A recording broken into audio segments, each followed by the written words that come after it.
Hello! Today I've got for you a teeny tiny book. The title is All in One Piece, and this is the story about something what is really precious in our society, about the family. If you've got kids, then probably the story is quite familiar for you.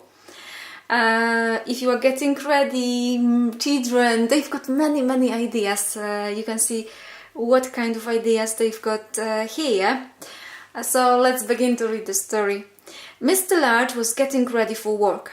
"Don't forget the office dinner dance tonight, dear," he said. "Of course I won't," said Mrs. Large. "I've been thinking about it all year." "Are children allowed at the dinner dance?" asked Lester. "No," said Mrs. Large. "It will be too late for little ones." "What about the baby?" asked Luke. "Granny is coming to take care of everyone," said Mrs. Large, "so there's no need to worry." Granny arrived. Dum-dum! At the tea time. The children were already bathed and in their night clothes. Granny gave them some painting to do while she tidied up, and Mr. and Mrs. Large went upstairs to get ready.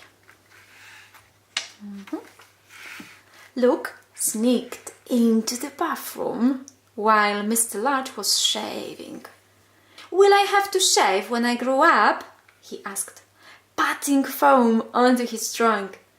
"Go away," said Mr. Large. "I don't want you ruining my best trousers." Oopsie. The baby crept into the bedroom where Mrs. Large was putting on her makeup. Mrs. Large didn't notice until it was too late. "Look at the baby." "Look," said the baby. "Pretty." "Don't move," said Mrs. Large. "Don't touch anything." Outside, on the landing, things were even worse. Lara was clopping about in her mother's best shoes and beads, and Lester and Luke were seeing how many toys they could cram into her new tights. And what's inside?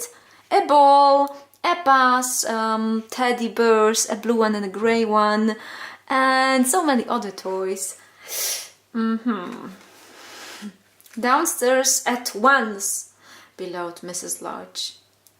"Can I have just one night in the whole year to myself?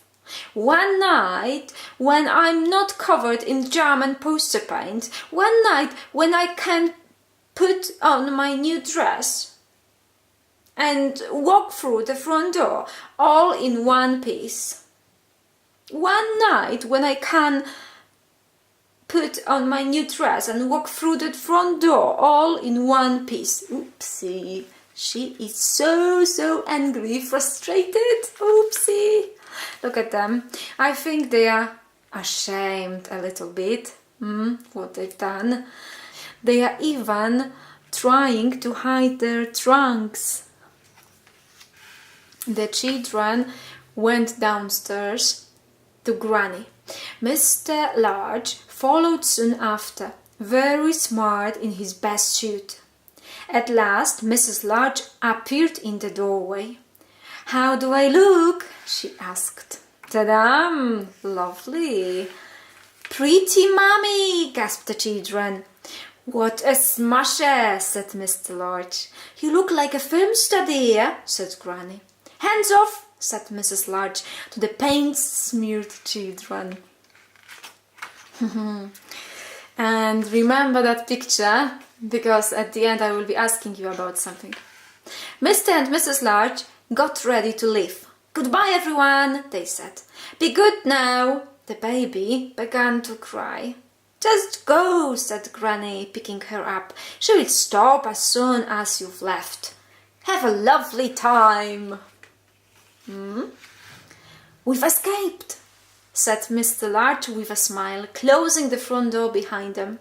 "All in one piece, like the title," said Mrs. Large, "and not a smear of paint between us." "Actually," said Mr. Large, gallantly, you'd look wonderful to me, even if you were covered in paint. Okay. Which was perfect too, and just as well, really. And what's on her dress? It's a paint. And do you know why? Because she have been sitting on a paint. Anyway, I hope your family is as well so loving. Dear families, I wish you all the best. Live together in love and understanding. And wait for another story, my dear watchers and readers. Bye bye!